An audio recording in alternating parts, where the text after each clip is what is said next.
Welcome to Sober Sunrise, a podcast bringing you AA speaker meetings with stories of experience, strength, and hope from around the world. We bring you several new speakers weekly, so be sure to subscribe. We hope to always remain an ad-free podcast, so if you'd like to help us remain self-supporting, please visit our website at sober-sunrise.com. Whether you join us in the morning or at night, there's nothing better than a sober sunrise. We hope that you enjoy today's speaker.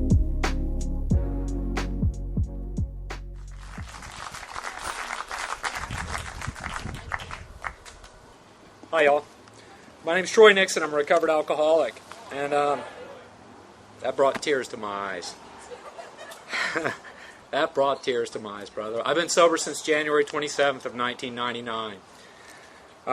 Thanks to all the cast that came before us, the Big Book of Alcoholics Anonymous, and the God that I found by working those steps and hanging with you people.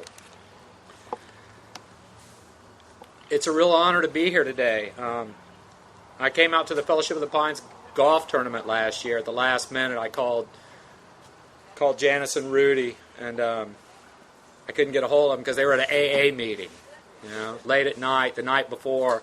And I finally got a hold of them, and I went out and played. And Janice was kidding me that day. She said, "I'm gonna get you to come out and speak out there in Bastrop sometime." And then she called me about a month and a half ago or something, and I, like Carla, said yes. I was at birthday night in April when she and a bunch of her litter mates and a bunch of their sponsees and their grand sponsees and their great-grand sponsees and we're all there, and I was thinking, man, there's a lot of people here that she could have picked. But she was kidding me. She said, "Well, I've been watching you. And so it's a great honor to be here today. It's a beautiful day. I had a pretty normal childhood. I had loving parents. I had one brother. I used to get to go. My dad was a scout leader, and we went to the beach a lot. He went fishing a lot. I got to tag along with the Boy Scout troop and go on these campouts, even though I was too young to be a Boy Scout. But got to go to some cool places. We built a teepee at our house and took that. He was an Order of the Arrow leader. It was just cool stuff. I grew up in Houston. We moved to West Texas for a little while, and then went back to Houston. And I was thinking about what Carla was talking about, her first drink. Mine was somewhere. It was pretty early, but I remember we had a neighbor who had my best friend's dad had one of those keg refrigerators in his garage, and we'd go out there, little kids, and we'd it was probably more the novelty of the little handle and that something came out of it and it was cold more than I knew what it was. I started drinking. I did some other things first that are not part of this fellowship at around 13, and then I started drinking pretty much a good bit after school when I was about 15. Drinking beer. I had a buddy, and he was 16, and he had his parents' car, and we would go and get a six-pack after school. We'd ride around, drink some beers, and then we'd go home, like 3 each. No big deal. But it started then, and there were a lot of parties on the weekend in high school, and I went to those, and I remember just getting pretty lit right from the get-go on the weekends. I always worked. I had made good grades in school. But around 16, 17, I used to go spend the summers and a lot of other times with my grandparents down in the Rio Grande Valley, and I learned to surf down there, and I would always go that way. And so as I got a little older, I was doing that stuff more, and I started peeling away probably from my father and my brother a little bit. They hunted and fished together, and I, as soon as I was old enough to say I wasn't going to church, I was going to the beach on the weekend. Living in Houston, it was an hour away, and we would go, and we'd drink down there, and we'd do other things, and I know that I started peeling away from my family a little bit. 16, 17, 18. At 18, I actually got in a big fight with my father and moved out. I had finished high school at 17 and moved out and got my first apartment. Then it was free run, and I worked and I paid my bills, and I decided to go to school a year later, and I enrolled at the University of Houston, and I started going to school there, and I was partying pretty good. I was doing all right in school. Wasn't really applying myself that much, but that was the first time I ever drank in the morning. A friend of mine had got me over at this fraternity house, and I was just sort of hanging out with these guys. I was playing some sports. I was playing lacrosse at University of Houston, and I was riding a bike a whole lot and playing a lot of tennis. And these guys thought there was something they could use out of that for like competitions. And so I didn't have to do all the crap that I thought was involved with the fraternity. But the other bonus was they had a Coke machine that was a beer machine that one of the alumni, put in this place. And so you could go and get a 50-cent Heineken out of this thing. You get a 50-cent St. Pauli girl. And I can remember a few times getting up in the morning and being hurting from the night before and going and getting those beers and drinking them before I went to class. And that was the first I started drinking in the morning. I started having consequences right around that same time, 17, 18, 19, 20, 21. Pretty much every year there was some sort of legal run-in, from PI, taking my dad's big Bronco and getting busted in Bel Air, Texas. At that point I was more scared about what he was going to do to me for taking his pride and joy hunting truck and, high and drunk and getting pulled over. But I had that, and then I got my first DWI at age 21 or so. I was in school. I was working a couple of jobs. I was working in a restaurant. I was working for a real estate company. And I had a Texas real estate license. I was young. I was wearing a suit to school, suit and tie, and going to this real estate company at noon every day and working. Well, I'd always heard honesty is the best policy. And so when I got this DWI on the weekend, it didn't have anything to do with the job. I went and told my boss. And he told me, the good Baptist that he was, God bless you if you're, sorry. But these guys were really into that. They were all Baylor guys, and they had Baylor football players working there. And he said, I don't think we can have you around here anymore. And that sort of blew that principle of being honest right out of the water. It's like I went to this guy and approached him, and I was hours away from a Texas State broker's license, at 22 years old. And so that was a big blow. So I went full-time into the restaurant business and just abandoned the real estate thing. That was really hopping in Houston at that time. And there was just so much party. That whole little period of my life was pretty much a blur. I ended up getting my degree at about age 25, and I was dating a girl whose dad, it turned out, I thought he was some rancher, farmer guy, but he was actually a drug dealer. And moving lots of drugs around and fancy cars and sort of, and I peeled off from my family a little bit more along this time because I couldn't very well go to mom and dad and say, Rachel's dad's a drug dealer, and that's why I'm driving this Mercedes, and that's why I got this gun in the car with me all the time, and that's why I'm doing this and doing that. I got my second DWI while I was on probation for the first, and I went and spent 11 days in Harris County Jail, and I somewhere right after that I also got pulled over at Houston Intercontinental Airport for waving a gun at a guy who spit at us, and I got busted for that, and I somehow got out of that deal. I spun her uncle's Porsche on I-10, Porsche 930, loaded, and spun that thing out and got in some trouble there. I mean, this was all like quick, rapid-fire stuff. And her dad told me when I was about 24, right before I graduated, he said, Troy, I think you got a drinking problem. And I just looked at him like, who the hell are you to tell me that? He was drinking Crown Royal and smoking weed every single day and doing piles of cocaine. And I'm just thinking, buddy, I was feeling bulletproof, and I was not buying it. But he was the very first person who ever told me, Troy, you might, give some serious thought to the idea that you got a drinking problem. Well, I ended up breaking up with that girl, still working in a restaurant, and I met my future wife around that time. And there was a lot of chaos involved in that, too, because this other girl was coming around and starting trouble. But Laura and I, who became my wife and who today is my wife, and I'll get back to that, we got married. I chased her around. I thought she really has it together. She's going to be good for me. I didn't give a stitch of thought to the fact that I would be terrible for her. And she had no idea the extent of my drinking problem when we finally got married. I left her at the altar one time. The wreckage that I put this woman through, just today, every time I mention it, it flips me out. I'm sort of glad she's not here today. She's at home. She says, you go hang with your people.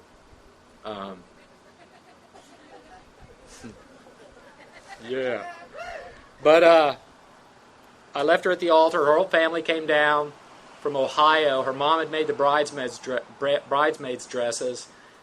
And I just was having second thoughts, cold feet, and I split, and I went to Mexico for a month and went surfing and left her.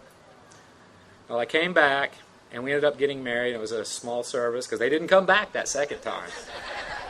And she was one of 11 kids, hard-working family up in Ohio. And so we got married. On our, a week, our anniversary was December 23rd, 99. On December 31st of 1990, now the book talks about he has a genius for getting tied at exactly the right moment, especially when some important engagement must be kept. New Year's Eve, our friends had opened a fancy Italian restaurant. We were going to dinner. It was a big deal. Invited some friends, and it was going to be cool. Well, I had gone with the people I worked with at this point, a landscape company. The bosses were out of town. They had called me and said, Troy, why don't you pick up a bottle of Crown and meet us? We got this and this and this, and I met them. And that night, on my way home to this important engagement, I almost crashed into a stopped Houston Police Department cruiser that was at the scene of an accident on the West Loop of Houston. I came zipping around there, and I was blurred, to say the least. And the next thing I know, I'm getting jerked out of the truck and arrested. So that was DWI number 3. In 1990.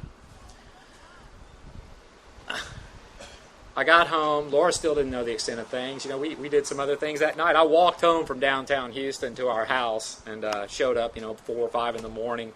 And they let me out sometime after midnight. They were still a little lenient in those days. And I got home and went on about business. Well, there were no more legal troubles for a little while. There were lots of fights with us. She would always drive me around because we had a nice little Volvo, and I would pass out in the car a lot of times. I'd wake up, I'd be in the car in the carport behind our house, and she'd be gone, and there's the drunk husband in the carport. I'd get up and go in the house. And once again, the devastation that we put our loved ones through, or the ones we say we love. Our actions don't exactly show that, I don't guess. So that was 1990 and on beyond. And in 1994, her mom, her dad, and 2 of her sisters, her 2 youngest sisters, were killed in a car accident on the way home from vacation. And I was working at a job down in Clear Lake, and I was drinking all day long. My boss back then used to find the little wine bottles in my truck. He'd find them under the seat and stuff, and he had talks with me about this stuff. He would put a little message in the bottle, right? And I'd find it on my, I knew it was left under the seat or behind the seat, but I'd come back to my truck and it's on the seat with a message talking about, he would call me Mr. Happy. Oh shit, Mr. Happy's here, huh? That's when I was drinking, Mr. Happy, and I hated that. Boy, it pissed me off. But he gave me warnings and whatnot. Well, I got home. I knew the parents had been killed. I knew this stuff. And she wanted me to go to the grocery store with her one evening. And I didn't go. I couldn't be bothered. She was hurting, and I couldn't be bothered. And she went by herself. And there was a guy at the grocery store, apparently, who saw that she was hurting and sent her some flowers. And took her, I gave her away. He took her away. Whatever you want to say, she left. And my first thought was, thank God the bitch is gone, and now I can get back to business. And so I had the house. She was gone, and I had friends over, and I was partying. I had a bar right out my back door, a really popular bar in Houston. I could go through the backyard, through a little slot in the fence, under the parking garage, into the bar. There was no driving involved, a lot of partying. So I went on, and I had a new girlfriend. I had people hanging at my house all the time. I got fired from that job, and then I sort of got rehired. Some people went to bat for me, because like the book says, he has, he can build up a bright future for himself. He possesses certain aptitudes. The guy, I had some things going for me. I had some things against me, but I had some things going for me, and they went to bat for me, and I got my job back. That was also the time that I went to my first Alcoholics Anonymous meeting, and it was down in the Montrose in Houston, Texas, and it was a very low bottom club with a lot of homeless guys in there. And I went into this meeting with a guy. He was a member of Alcoholics Anonymous, and he had nothing that I wanted, to be quite honest. He was glum. He was just, it just pained me to even get in the car with him to go. And I went and I saw a bunch more that looked just like him, and I thought, you got to be kidding. And he would take me home, and I would go in the front door, and I would drink as soon as he dropped me off. You know, it was just like, dude, that's not for me. I'm pretty certain that, hey, that Alcoholics Anonymous stuff is not for me. So shortly after that, I was with my boss and our landscape architect and some people in downtown Houston, and we had gone skating, and we were rollerblading and bicycling, and at this time I had another friend who was giving me a lot of Valium, and so I was sort of doing what Carla, my friend, talked about, except I was drinking with. And I was looped up, and we went to this friend's warehouse, this big 30-foot tall artist warehouse that this guy lived in. And I got the grand idea to go up the side of the building. There's some I-beams inside, you know, the structure of this building. And I started climbing up one of them. And I started going across the eave, and they're yelling at me. They're like, what are you doing? What are you doing? What are you doing? And I'm not listening. I'm going. And I get across the peak. You know, I'm going back down. I'm hanging by my hands and feet and going. Had no plan of how to get down. I just went up. And so I'm going along, and my feet are above my hands, and I'm hanging on, and I'm going, and my feet came off. You know, and I vaguely remember this. My feet came off, and I tried to kick them back up and catch back on and catch back on, and my hands came off. And I fell, and I hit, you know, they showed me later, because I don't remember a thing after that. I remember falling, and I remember waking up in the hospital, and I had shattered this wrist a million pieces, dislocated this elbow, which are still not right. They're a nice little first step reminder to me every single day. And I woke up, and I was in terrible pain, and they told me, Troy, you hit a chair, a big metal chair, and it broke some of the fall. But also right near there was about a 5-foot tall steel ship rudder sticking up like a blade.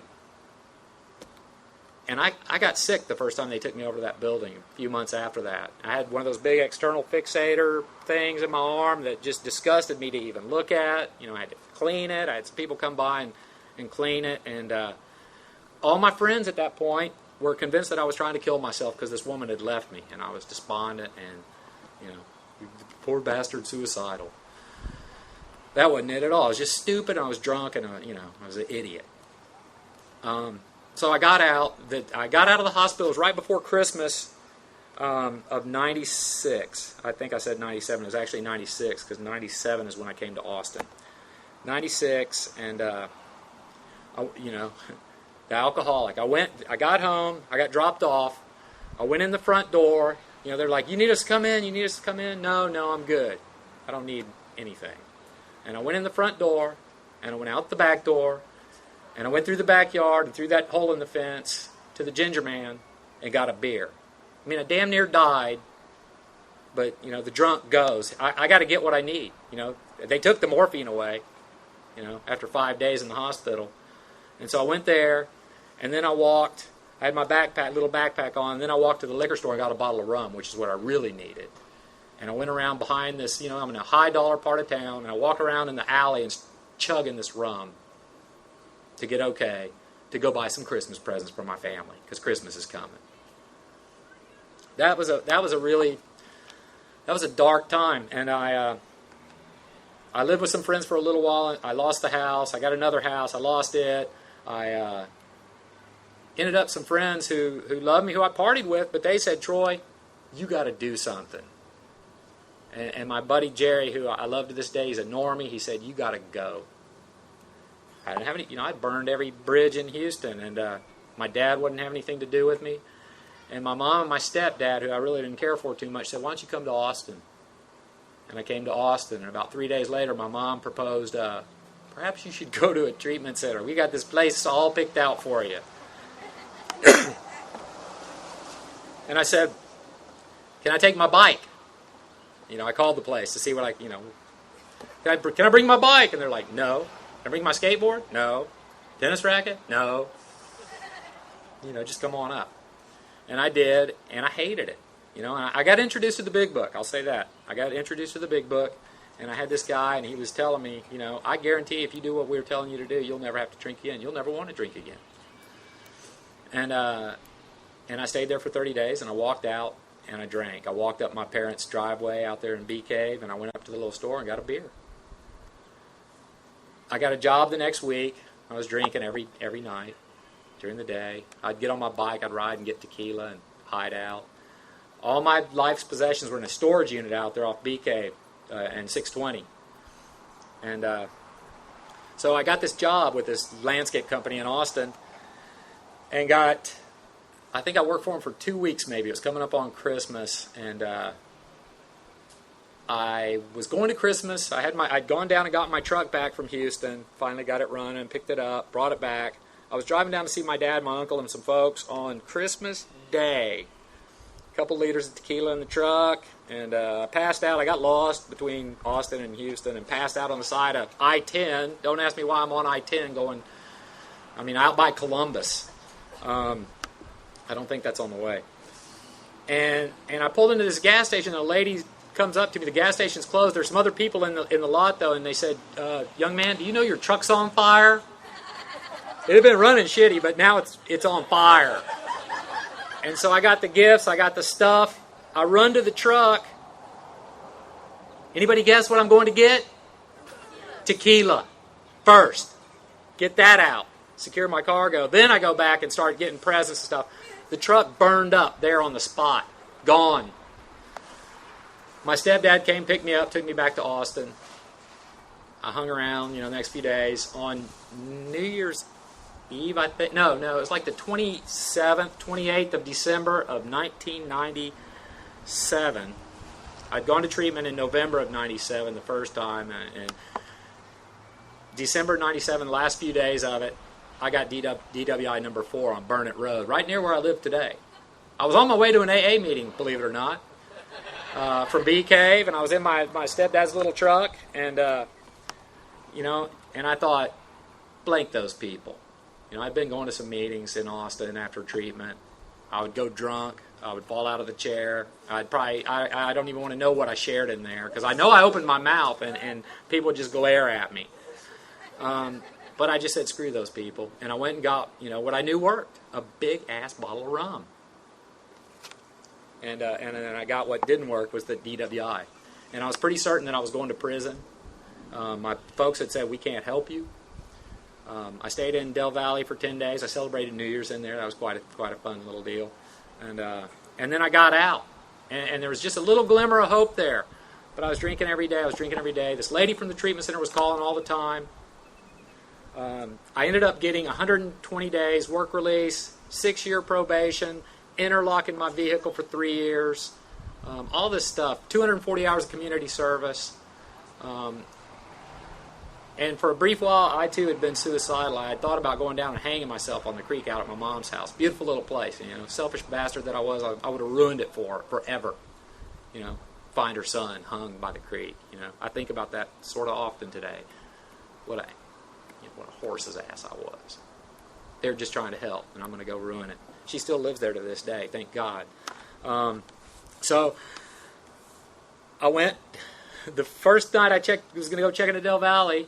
I walked in. Or I went to Northland. I had a few bucks. I had a job I was starting on Monday. A few bucks. I'm going to go check into jail. I drink the whole day at Northland. I can't start the truck. I'm out in the parking lot asking people to blow into this thing. Get it started, because I got to go to jail. Some guy finally does. I go to jail. As soon as I get there, they say, I don't think this is what they had me blow there. Not good. It's the longest weekend of my life. The guy said, I don't think this is what the judge had in mind when he sentenced you to probation, young man. He said, I'm not sure if you are going to work. We may roll you to TDC. And that was a long weekend. But I got out. I went to work. I did the 120 days. I didn't drink. I went to a couple of meetings.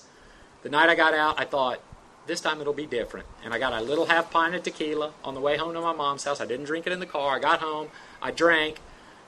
And it was good for about a week. And then it was a pint a day for about a week. And then it was a liter a day for about a week or 2 weeks or 3 weeks. And then it was 2 liters a day until the day I quit drinking. January 26th of 1999, I was working for the same little company, landscape company. I was down on Brody Lane. I drank some that morning. I would put it in a Gatorade squeeze bottle, you know. And I had these bottles in my truck. And I had gone and got one at lunchtime. I was climbing on the tractor, and I heard, "What in the blank are you doing?" And I mean, I was lying to everybody I knew, isolating, miserable. And I pulled the phone out, and I called this guy at the treatment center. "Is so-and-so there?" "No." "Is so-and-so there?" "No." "Is so-and-so there?" "No." "I need some help." Finally, he comes scrambling on the phone, and I said, "Bud," my parents had set it up that I could go if I would decide to. I said, "I got to come back. Something bad's getting ready to happen." Impending doom, it was on. I knew it. I just feel it. They came, got me. I went. This time, I listened to everything they told me. I got into the big book. They told me about, spiritual malady. They told me about mental obsession. They told me about a physical allergy. They said, "Troy, can you control your drinking?" I said, "I got pretty abundant experience that says I cannot." I put that little bit in my body. Next thing I know, I'm drinking more than ever in short order. Given sufficient reason, can you stop?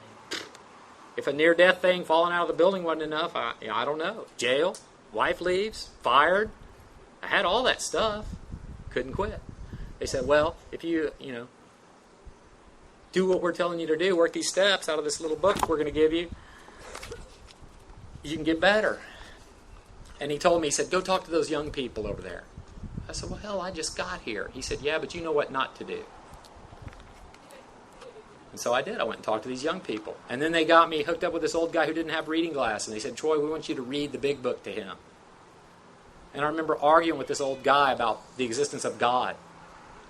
I was not thoroughly convinced myself, but for some reason, in the grand, this what Bill Wilson talked about as a benign conspiracy, I took the position of there is a God.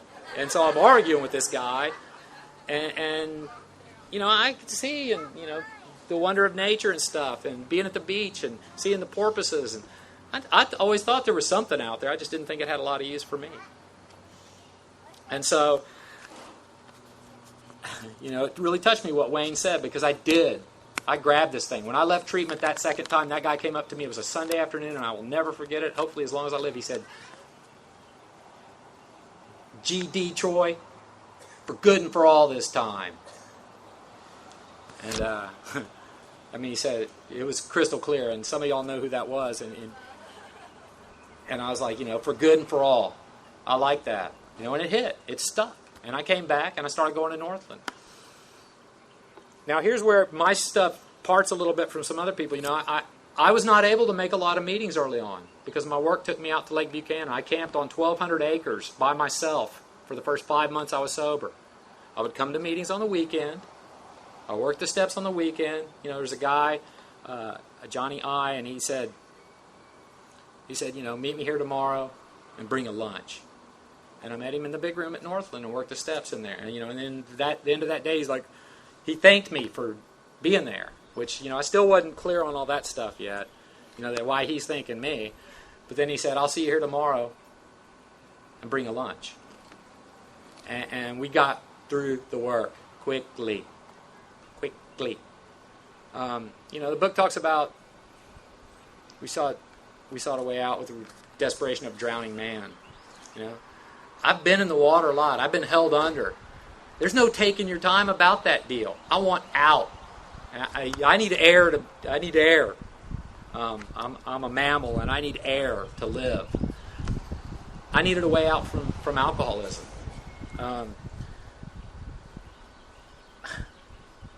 I was thinking last night, and I think about it a lot. I don't know why. I don't want to make anybody mad, but that guy, the first guy, he told me, "Troy, you see that first page where it says the story of how many hundreds of men and women have recovered from alcoholism?" He said, "Underline that word recovered." That was like the first promise in the book to me. It's not that I'm not an alcoholic, and I think my actions show that today. I don't believe that I got to do some stuff to stay recovered. But the deal is, I can go hang out in Mexico like I was for the past 10 days. Every other person there with me drank. And I don't want to drink. in the old days, I'm leading the charge when it comes to getting alcohol, and I'm probably taking yours if you leave it sitting there like my friend talked about taking from her brother. Thing is, I don't suffer from the mental obsession to put that crap in my body today. You know? Like it says in the doctor's opinion, I used to like the effect produced by alcohol, even though it's injurious to me. What I found early on in sobriety is that I like the effect produced by God working in my life. You know, and I had some guys around who said, you know, and they tell everybody this, they said, you know, AA meeting ought to be about the power of God working in your life. It ought to be a cheerleading session for the power of God working in your life. I'm a satisfied customer of Alcoholics Anonymous. I found a lot of people that, you know, like the book says, I wouldn't normally mix with. I got something right here with everyone who's doing this stuff, who's really doing it, who's had a spiritual experience. You know, that same guy told me, he said, you know, I heard someone ask, well, how do I know if I had a spiritual experience? He said, well, it's sort of like sticking your finger in a light socket. You either been shocked, you know you've been shocked. You know something's different. If you're obsessing about alcohol every single moment of every single day, and all of a sudden you're not, you're probably there. You're probably on the path. Welcome to you, young man. Scott. It's just the best. You know, there was a chain of people that started with Bob and Bill and Henrietta Seiberly and Abby. And it's still going, man. And it runs up through this one and through that one and through all of us. Wherever we fall in that chain, it's still going. And I watched a bunch of guys I went to treatment with, and you know what? They just stopped. They got theirs. And I see people like that all the time. They got theirs. What do I need to do? Well, you need to keep that chain going. You know, hopefully it's going to be there for Carla's son if he ever shows up, or so for some of our little young, you know, that are coming out. One of my buddies over there has 3 of them who could be coming along. You know, we don't have a monopoly on this sobriety stuff. My brother's an alcoholic, and he's over in a Christian ministry in East Texas. And you know what I say about that? God bless him, because he's not drinking today. You know, it does my heart good to see him doing well today. I don't care how you do it. All I know is the way I did it is with the 12 Steps of Alcoholics Anonymous, the big book of Alcoholics Anonymous, the God that I found here, the people that I found here. And I love the people here. I was down on a little dirt road last Monday night on the Pacific coast of Mexico, in a little town called Troncones. You know, it's a real funny little place. They got all these cool houses. There's one surf camp down there, and their bumper sticker says, "A quaint little drinking village with a surfing problem." Yeah, that's for normies. That's for normies. Everybody I was with is drinking, including my wife. She's a normie. She'll have 2 beers. Big deal. She's done. But I left everybody. I said, I got to go down. I knew where the AA meeting was there. Only thing is, you know, the hours that they have painted real nicely on the building are their winter hours, which is 7 to 8:30 in the evening. Well, I found out. I got a cab. These 2 guys, I tell them, I'm looking for the DWI, the Junta. And they said, oh, really, DWI? And then both of them reach around the front seat, and they've each got a beer in their hand. And they're like, yeah, we drink. I said, well, good, let's go. Doesn't work for you know, I can't be like y'all. And so we went, and they took me down there, and I talked to a couple of people and found out there was no meeting that night, but I checked it out. And then I went back a couple days later. I got another cab. Well, this guy's name was Ruiz. Ruiz had 3 friends who were members of Alcoholics Anonymous in this little village. And he took me to one of them's house, and we asked his wife. The guy wasn't there, but we asked his wife, when's the meeting you know? And they said Monday, 8:30.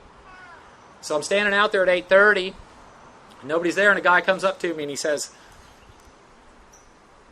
you need a cab? I said, no, man, I'm waiting for this. And I pointed at the AA club, a little cinder block building with a corrugated metal roof, the big circle and triangle painted on the front of it. You know, and I went in and looked before, and there's a picture of Bill Wilson inside. In Spanish, of course. And the guy said that he is the founder of a group in Zihuatanejo, which is about 20 kilometers away, that's called the 4 and 5 PAS, the 4th and 5th step group. And they do retreats down there where they take drunks up onto this hill and they work the steps up there with them, like that. and he spoke English, and he took me around the store to his little house, little court. It's not a courtyard; it's a dirt lot. It's a dirt lot and some trees. He's got a phone in this box on the tree. That's his cabbie dispatch thing. And a lady walked up, and her name was Terry, and she was a little Mexican lady, and she said, the meeting's not here tonight, it's over in Pantla, a few miles away. But I got to sit with this guy and talk with him, and I gave him my little blue big book in English. And he said, good, because I meet some guys that speak English. He said, I got them in Spanish. I said, well, here, take this. And you know what he told me? He said, Troy, you've got a home here. I mean, shit, 1,100 miles away, I got a home in that little town. Right now, I could go there again. I know where he lives. I go tap on the door. Jose Ortiz is there, carrying the message. I was telling somebody last night, God showed up on that dirt road there, outside that place. God showed up, and I wasn't even wearing a tie. I wasn't in church, and God showed up. And that's how it's been for me in Alcoholics Anonymous. The book says we found God did not make too difficult terms for those who earnestly seek Him. It's been my experience. But I do continue to seek. My sponsor says, keep soughting. I think his sponsor said that to him. I'm not exactly sure where that came from. But he says, keep soughting. And I had guys like Steve and Terry that taught me stuff like, if you need 5 cups of coffee during an AA meeting, then bring 5 in with you and sit your ass down. And show up on time.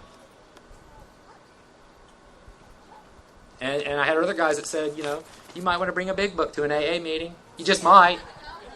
Because you might hear some stuff that, you might want to check out and see if it's real, especially when I was new. But you know what? My sponsor, 15 years, carries a big book all the time. And sometimes I'll look over at him in a meeting, and he's got a new book. And it's all clear, and he'll do this. And you know what he does? He starts making notes and stuff. Just stuff. It's just part of the experience. It's an owner's manual for a good life. I got some tapes. I went to this reunion thing. I've got some committed meetings I go to every week. Monday and Friday, I'm at my home group. Tuesday night, I have a bunch of guys. Some of them are here today. We have a big book study. And then we did the 12 and 12. And then we did Dr. Bob and the Good Old Timers. And now we're back in the big book. And we've been doing it for 2.5 years, 3 years now. Every Tuesday night. Some guys have dropped off, but the core group is still there. And we hold each other accountable, and we help each other. And we can count on each other, as it says in the book. The doctor talks about you may rely absolutely on anything they say about themselves. I have a Wednesday meeting that's an offshoot of that treatment center group. It's in Austin. It's a big group. When I start, those guys were there for me when I showed up. But I remember hearing one guy who got sober about a month before me, and at a year he said, I really wasn't getting anything out of that meeting anymore. And I thought, isn't that some shit, buddy? Isn't that something? So I've stayed there. I'm the guy who's been going there the longest out of anybody. I was going there before I was sober. As long as I'm in Austin, Texas, I plan to go there. Because there are new people showing up every single week. Fresh out of treatment. They may not be comfortable enough to walk into an AA meeting right at first, but you know what? We can hold their hands. We can direct them where they need to go. We can, what I like to tell people about is how good your life can get. They're like, well, damn, you're going surfing again? I said, well, yeah. And you go to AA meetings while you're down there? I said, well, yeah. They said, well, why do you do that? I said, well, because if I don't go to AA meetings, if I don't work the steps, if I don't have a relationship with God, there is no vacation. It's more like jail, hospitals, maybe death. When I was 3 years sober, I remarried that ex-wife. How about that? And there was a lady in AA, and she said, I remember when I mentioned that I was engaged again to this woman. She came up and she said, are you crazy? Are you crazy? I don't know. She's not married, so why the hell am I going to listen to her about her experience? Why? That's something they told me early on. They said, find somebody who's had a spiritual experience as the result of working the steps and hook up with those people. I was watching a movie recently, and it was a Murder on the Orient Express, and the detective, the super smart Hercule Poirot, is there, and they're talking about taking him across this sea, right? And the guy's like, oh, the Bosporus is really calm this time of year. And Poirot looks up from what he's doing at this guy. He said, you've crossed the Bosporus? And the guy's like, no. And he just looks away from him. It's just like that with us. You find somebody who's been doing it. There are a whole bunch of people here who have been doing it. And get them to show you. I use that with sponsees sometimes. I say, buddy, I could draw you a map on this little piece of paper and tell you how to get where I'm going in Mexico and go surfing. Or I can get a real map made by a cartographer, somebody who makes maps, and outline it and give it to you and say, go. Or I can take you and let you in the passenger door of my truck and drive your ass there. How do you think you got to, what do you think's the best chance you're going to get there? You go with somebody who knows. You go with somebody who knows. And I'm just blown away by Alcoholics Anonymous. I can't even say I was such a prejudiced individual coming in and looking at you people. Not this particular batch here of fine-looking individuals, but the ones that I first met in Houston at that first meeting. And I thought, and I even looked at the book and thought, I have a college education. This stupid-looking little book. How could they read it? I glance at it and I'd just be like, you got to be kidding. The solution to this terrible problem that I'm facing in my daily life is in this? I think not. But it was. And I was stupid. Every time I ever wanted to learn to do something in my life, I would go and find people who knew how to do it, and I would listen to them. I love listening to my elders. I would sit with this old guy who planted the trees at the San Jacinto Monument for hours. He was 90-something years old. The other young guys didn't have time. They were too cool for that. I would sit and listen and soak up knowledge with the sole exception of trying to get sober. Then I did not believe you guys. But as my sponsor talks about a lot, one of his favorite passages is, what we thought was a flimsy reed has turned out to be the loving hand of God.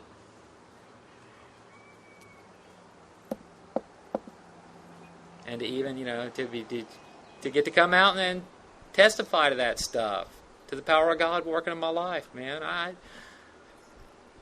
work with a lot of guys today. I have those committed meetings. I pray and meditate. I especially, when I go places that are beautiful outdoors, I really feel connected. In the springtime, I get out in my yard. I grow a lot of plants because I'm a landscaper. And I look at God's packaging. Call it Mother Nature if you will. I look at God's packaging as the buds start unfolding, things start popping, and I'm just blown away sometimes. I have, just stuff. And I watch these normies that I was with down there. I would see stuff on the trip, and I'd go, oh my God, do you see that? That is beautiful. And they'd like, yeah, let's get another beer. I want to read something, and then I'm shutting it down. There's something in this original, this is a reprint of the first edition, and our Southern Friend is in some other books, but there's a different version in here. And it talks about God. Actually, I'm going to read two things, because one of them is from Dr. Bob's Nightmare. It is a most wonderful blessing to be relieved of the terrible curse with which I was afflicted. My health is good, and I've regained my self-respect and the respect of my colleagues. My home life is ideal, and my business is as good as can be expected in these uncertain times. I spend a great deal of time passing on what I learned to others who want and need it badly. I do it for 4 reasons. Sense of duty. It is a pleasure, because in so doing, I'm paying my debt to the man who took time to pass it on to me. Because every time I do so, I take out a little more insurance for myself against a possible slip. Now, this part is not my experience, but if it's yours, it was Bob's. Unlike most of our crowd, I did not get over my craving for liquor much during the first 2.5 years of abstinence. I personally think I would have shot myself if that had been the case. It was almost always with me, but at no time have I been anywhere near yielding. I used to get terribly upset when I saw my friends drink and knew I could not, but I schooled myself to believe that though I once had the same privilege, I had abused it so frightfully that it was withdrawn. So it doesn't behoove me to squawk about it, for after all, nobody ever used to throw me down and pour any liquor down my throat. And this is my favorite part. If you think you're an atheist, an agnostic, a skeptic, or have some other form of intellectual pride which keeps you from accepting what is in this book, I feel sorry for you. If you think you're strong enough to beat the game alone, that is your affair. But if you really and truly want to quit drinking liquor for good and all, and sincerely feel that you must have some help, we know that we have an answer for you. It never fails if you go about it with one half the zeal you've been in the habit of showing when getting another drink. Your Heavenly Father will never let you down. I mean, that's some pretty strong stuff, pretty strong language right there. It never fails. You know, I believe this book was divinely inspired. I mean, that's my personal opinion. You know, I think God got some drunks together and a couple of, what Bill Wilson called the benign conspiracy. How did these people all show up and get on the same little path and run into each other? How was Henrietta Seiberling, the 10th on the list or the 11th on the list there, and knowing Bob, and Bill, who's about to give up, calls her and gets a hold of her. And I heard him talk on this tape that I picked up, in his voice, tell that story, and it's just amazing. Just flips me out. Our southern friend, this is the last of this first edition version. Sensuality, drunkenness, and worldliness satisfy a man for a time, but their power is a decreasing one. God produces harmony in those who receive His Spirit and follow its dictates. Today, as I become more harmonized within, I become more in tune with all of God's wonderful creation. The singing of the birds, the sighing of the wind, the patter of raindrops, the roll of thunder, the laughter of happy children, add to the symphony with which I am in tune. The heaving ocean, the driving rain, autumn leaves, the stars of heaven, the perfume of flowers, music, a smile, and a host of other things tell me of the glory of God. There are periods of darkness, but the stars are shining, no matter how black the night. There are disturbances, but I have learned that if I seek patience and open-mindedness, understanding will come, and with it, direction by the Spirit of God. The dawn comes, and with it more understanding, the peace that passes understanding, and the joy of living that is not disturbed by the wildness of circumstances or people around me. Fears, resentments, pride, worldly desires, worry, and self-pity no longer possess me. Ever increasing are the number of true friends. Ever growing is the capacity for love. Ever widening is the horizon of understanding. And above all else comes a greater thankfulness to and a greater love for our Father in heaven. Thank y'all. Thank you for listening to Sober Sunrise. If you enjoyed today's episode, please give it a thumbs up as it will help share the message. Until next time, have a great day.